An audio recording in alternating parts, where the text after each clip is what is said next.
ধন্যবাদ সবাইকে আরো একবার সিম্পল ইংলিশ চ্যানেলে। প্রতিবারের মতো আমরা আবারও নিয়ে চলে এসেছি একটা ছোট্ট মোরাল স্টোরি গল্প, ইংরেজি গল্প। কিভাবে ইংরেজি গল্প বাংলা ট্রান্সলেশন করতে হয় সেটা তো আপনারা সবাই জানেন, এবং যারা শিখছেন তারা অবশ্যই কিছু না কিছু জানেন যে কিভাবে ইংরেজি গল্প বাংলায় ট্রান্সলেশন করতে হয়। তার থেকে বড় জিনিস হলো একটা মোরাল স্টোরি, শিক্ষা। আপনারা শুনেছেন বিল গেটস, যারা পৃথিবীর ধনী ব্যক্তি আছে তারা বই বেশি পড়ে। তো বই থেকে কি বেশি পড়ে এবং তার মোরাল, তার শিক্ষাটা তারা কিভাবে নেয় সেটা আমরা আজকে দেখাবো আপনাকে। ঠিক আছে, তো চলুন শুরু করা যাক আজকের গল্পের টাইটেল হচ্ছে the lion and the cows. Lion মানে সিংহ, অ্যান্ড এবং দ্য কাউস, কাউস মানে হচ্ছে গরুরা।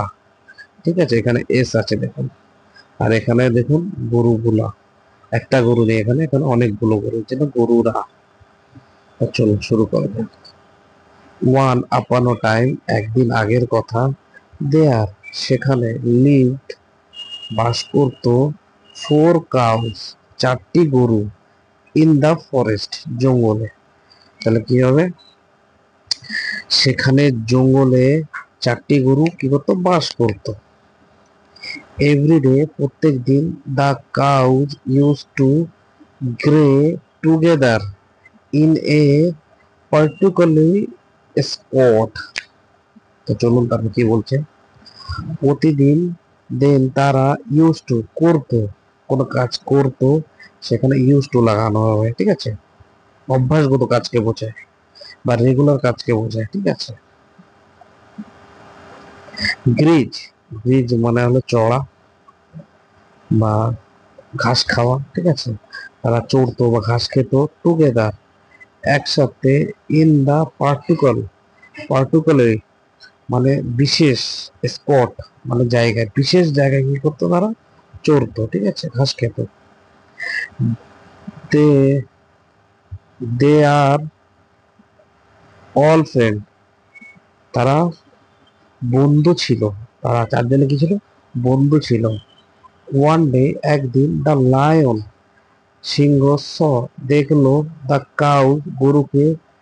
গ্রেজিং টুগেদার, গ্রেজিং মানে চড়তে, টুগেদার মানে একসাথে, একসাথে চড়তে দেখলো। দ্য লায়ন ওয়ান্ট টু ইট, সিংহটি খেতে চেল। ঠিক আছে, সিংহটি কি চেয়েছিল? খেতে চেয়েছিল। দেন, তাই। তাদের। সো, সুতরাং। She went to catch, she went, go মানে যাওয়া, ওয়ান্ট সেকেন্ড ফর্ম, গিয়েছিল। টু ক্যাচ, ক্যাচ মানে ধরতে, সে ধরতে গিয়েছিল। দেন, দেম, তাদেরকে, তাদেরকে কি করতে গিয়েছিল? ধরতে গিয়েছিল। ওয়েন, যখন। কখন বিয়ে হয়? যখন বিয়ে হয়। ঠিক আছে, যখন। The cows, গরুরা। স, দেখলো। সি মানে দেখা, স মানে দেখলো। দ্য লায়ন, সিংহকে। অল অফ দেম, সবাই মিলে। Fight with him, with him মানে তার সাথে, তার সাথে কি করলো? সবাই মিলে ফাইট করলো। ঠিক আছে, লড়াই করলো। The lion had to run way, had to মানে চলে গেল, রান ওয়ে। এটা হলো পাস্ট পারফেক্ট টেন্স। ঠিক আছে, হ্যাড আছে, টু রান ওয়ে, চলে গেল। তাকে, এই যে দেখুন এখানে গরুর সাথে ফাইট করে সিংহটি চলে যাচ্ছে, পারলো না, তারপর চলে গেল। ঠিক আছে, তারপর এ ফিউ ডেজ পাস্ট, কিছুদিন চলে যাওয়ার পরে। অ্যান্ড, এবং। দা কাউস, গরু।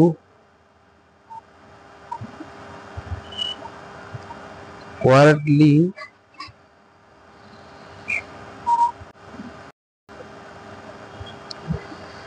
তো তারপর দেখুন। কাউ কোয়ারেডলি বিটুইন, কোয়ারেড মানে ঝগড়া, বিটুইন মধ্যে, দুজনের মধ্যে বা চারজনের মধ্যে, মধ্যেটাকে বলা হয় between. Between them self, and then self, তাদের মধ্যে কি করলো, ঝগড়া হলো, ঠিক আছে, and start grazing separately, separately মানে আলাদা আলাদা ভাবে, তারা কি করলো, আলাদা আলাদা ভাবে চড়তে শুরু করলো, ঘাস খেতে শুরু করলো। তো বাঘটি দেখুন তারপর কিরকম ফায়দা নেয়, ওয়ান বাই ওয়ান, এক এক করে, দ্য লায়ন কিল্ড, লায়ন মারলো, অল অফ দ্যাম, তাদেরকে, তাদের সবাইকে কি করলো, মেরে দিল, এক এক করে, এক এক করে প্রত্যেকটা গরুকে মেরে দিল।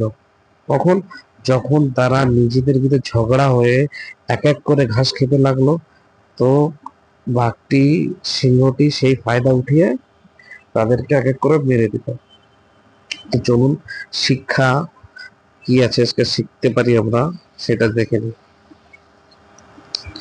ইউনিটি ইজ স্ট্রেংথ, ইউনিটি মানে কি বলতো, একত্ব, একত্রতা, ইজ মানে হলো, স্ট্রেংথ, স্ট্রেংথ মানে শক্তি, একত্রতা হলো শক্তি। এটা আমরা সবাই জানি, প্রথম যখন তারা একত্রতা ছিল, সিংহকে বের করে দিল, আর যখন তারা আলাদা আলাদা ভাবে ঘাস খেতে লাগলো, তো সিংহ এক এক এক এক করে মারতে লাগলো। তো জীবনে সব সময় যারা বাবা মা ভাই বোনদের সাথে আছেন, তো সব সময় চাবেন যে তারা একই সাথে মিলে থাকতে, ঠিক আছে, একত্রতা, ইউনিটি ইজ স্ট্রেংথ, ঠিক আছে, একত্রতা হলো শক্তি, অবশ্যই একত্রতা হলো শক্তি, ঠিক আছে। তো আশা করি সবার এই গল্পটা ভালো লেগেছে, দেখা হবে পরবর্তী গল্পতে। Thank you for watching.